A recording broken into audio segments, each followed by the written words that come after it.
New York City, 1980. The Berlin Ballet Company is performing Stravinsky's Firebird at the Metropolitan Opera House. During the intermission, 30-year-old Helen Hagnes props up her violin on her chair in the orchestra pit and goes to stretch her legs. She never returns. It's not until the following morning that a maintenance worker up on the rooftop of the building looks down into the ventilation shaft and makes a horrifying discovery. Today, we're talking about the case of Helen Hagnes, a popular and hugely talented musician who was murdered one evening during the intermission of a performance at the Metropolitan Opera House.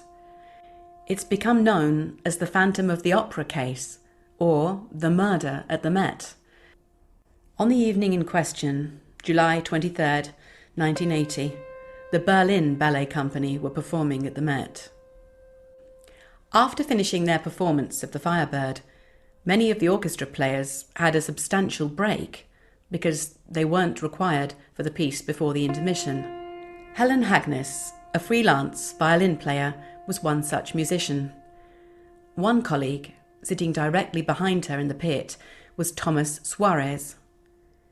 He recalls seeing her violin propped up on her chair as the musicians were recalled to take their places for the second half.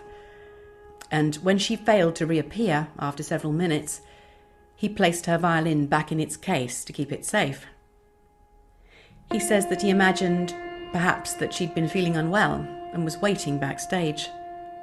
However, when the final curtain fell and there was still no sign of Helen, colleagues raised the alarm, and a group of people searched for her. In the meantime, Helen's husband, Yanis, was outside the venue in his car, waiting, as he did every night, to escort his wife home. They had agreed recently that it would be better not to travel through the city after dark on public transport, with her carrying her expensive instrument. After some time, and having made inquiries at the stage door, he assumed that maybe there'd been some misunderstanding and she'd left already, so he drove home. But she wasn't there either. A knock at the door at midnight offered fresh hope, but it was only a colleague returning her violin. Yanis, now panicking, called the police and reported Helen missing. The following morning, at around 9 a.m, Yanis got the news he'd been dreading. A maintenance worker at the Metropolitan had been searching up on the roof and had found a pair of women's shoes. After raising the alarm, officers were dispatched to the scene, and several minutes later, Helen's body was discovered. She'd fallen through a gap between the rooftop fans and the edge of the building into a 6-story ventilation shaft. Her broken body rested on a ledge halfway down. She was nude, her arms and legs had been bound with rope, and her mouth stuffed with a rag. The post-mortem determined that she had likely died during the second half of the performance the previous night, while nearly 4,000 patrons sat only feet away on the other side of the wall enjoying the ballet. Later that day, police conducted the first of many interviews with staff at the Met, trying to establish just what had set this tragic series of events in motion. Detectives were beginning to put together a timeline of the evening's events. What is fundamental to understanding just how difficult this was the number of people present and the sheer scale of the building. There were 6 floors going up and 3 floors going down. There were entire departments full of props, costumes, wigs, makeup. There was the electrical office, the set repair office, the rehearsal studios and spaces, storage cupboards, miles of corridors, goods elevators, normal elevators, and boiler rooms. It was a lot. The word that kept popping up was labyrinthian, and I could see how easy it would be to get lost really quickly. Officers conducted a thorough search of the rooftop area where Helen's shoes were discovered, and formed an opinion early on that whoever did this had intricate knowledge of the building. Forensics found a full palm print on a pipe near the air shaft, which they lifted and submitted into evidence. In the days after, Helen's husband Yanis was interviewed, and he was just numb with grief. Police wanted to interview him, if only to rule him out, which they did early on. It was clear that Yanis, who was a sculptor and an artist, had never even been inside the building, let alone known how to navigate the intricate maze of passageways.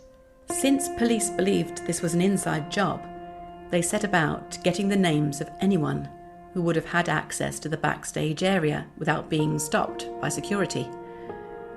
They went back to January of that year and worked out that the perpetrator was one of 2,500 people who legitimately had access to the backstage of the Met. It was an overwhelming task. Detectives set up a makeshift office in an area backstage known as the Atrium, and they had up to 50 staff at any one time conducting interviews and processing fingerprints from performers, musicians, stagehands, makeup and hair people, costume fitters, carpenters and electricians. They were particularly interested in finding out if anyone that night had missed their cues or been absent from their post unexpectedly. News of the murder spread, and the press printed stories calling the as yet unknown assailant the Phantom of the Opera. Police looked into Helen's past and found no indication of anyone who would have wanted to harm her. Meanwhile, at the Met, the show went on. The next day, the evening performance went ahead as usual, but with the increased security, the sense of unease was palpable.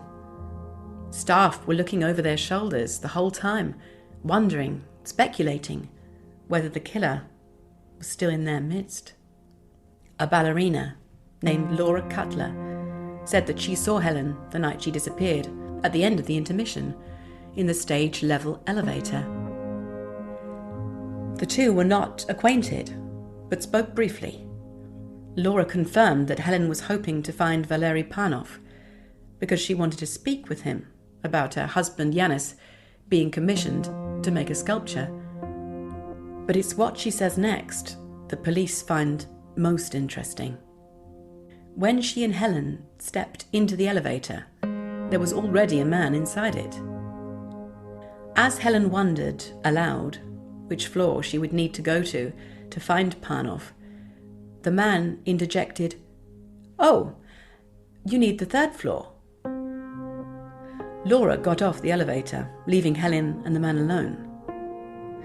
When asked to describe the man, Laura said, "Not terribly tall, white, with medium longish, tousled hair. He was wearing work clothes, maybe even a tool belt, like a stagehand. He looked quite ragged." Detectives go to a sketch artist to draw a picture based on her description. Whoever he was, this man was now the hottest lead in the investigation, as he was the last person known to have been with Helen. 3 days later, the autopsy report comes back. The medical examiner deduced from blood on her brain that Helen had been alive when she was thrown down into the ventilation shaft. There was a scratch on her neck that could have been made with a knife. There were bruises on her wrists and ankles where she'd been tied. The contents of her stomach allowed them to estimate the time of death as being between 9:30 and 11 p.m. that evening. Detectives now rule out Valery Panov as having any involvement, as he was in the audience. Instead, they zero in on this man in the elevator, the last to see Helen alive, and concentrate on identifying him.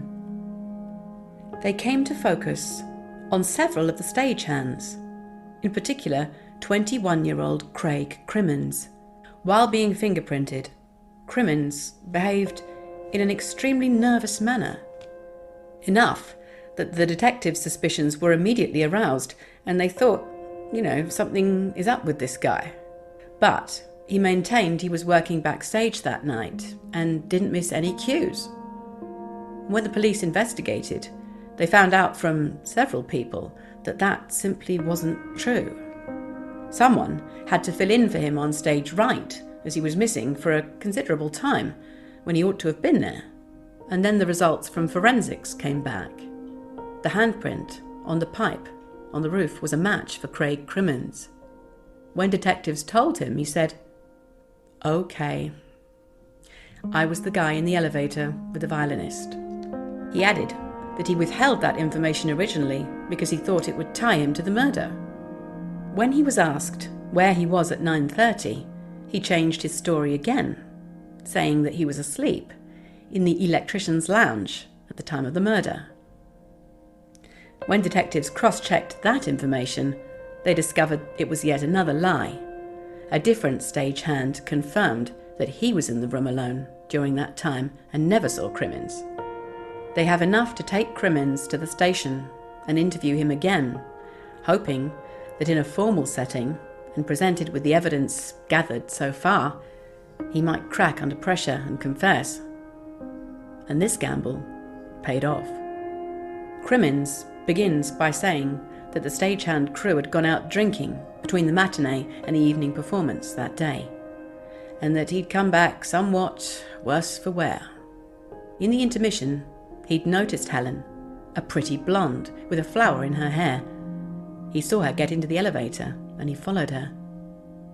When the ballerina, who was also inside, got out, he admitted that he'd said something rude and made a pass at Helen, and she'd responded by slapping him across the face. He was furious and understood her reaction to mean, "I'm in the orchestra. You're only a backstage worker. You can't treat me that way." While the second half of the performance started, Crimmins threatened her with a hammer and led Helen through the cavernous backstage corridors of the opera house and down into the sub-basement, where he tried to remove her clothes and rape her. When she resisted and made too much noise, he marched her out to the stairwell, up 6 flights of stairs, and out onto the roof. He removed her shoes, hoping the stones would stop her from being able to run away quickly. He stripped her and tied her hands and ankles. He pushed her to the ground and gagged her with a piece of rag. He tossed her possessions down into the air shaft and then kicked Helen down behind them. She fell 3 stories to her death, her body landing on a small ledge until she was discovered the following morning. With a typed confession, the police arrest Craig Crimmins. From the beginning of the trial, on April 27, 1980, the defence maintained that Mr. Crimmins had severe learning difficulties, a low intelligence level, their words, not mine, and was highly suggestible to a confession containing leading questions asked by the detectives. In short, they put words into his mouth and he'd agreed with them. In returning its verdict, the jury rejected this defence. One juror, Vernon Simmons, said it was the palm print and the taped confession which was played in court. Ultimately, Craig Crimmins was found guilty of second-degree murder and sentenced to 20 years to life in prison. Every 2 years since 2001, Crimmins has come up for parole, but has been denied. After the verdict, Helen's family and husband had some sense of relief that it was over. Yanis, in particular, wanted to find a way to honour his wife's achievements and her memory. He remembered the request she'd made in passing years earlier about her feeling so profoundly at home and at peace while she was visiting Egypt. She had asked him to promise that, should anything happen to her, he would bring her ashes there to be scattered. He wrote to the Egyptian president, Anwar Sadat, who booked flights for Yanis and made the necessary arrangements. And as such, Helen's last wish was fulfilled. And that's the conclusion of today's case. Thank you so much for watching, and I'll see you again in the next one. Bye.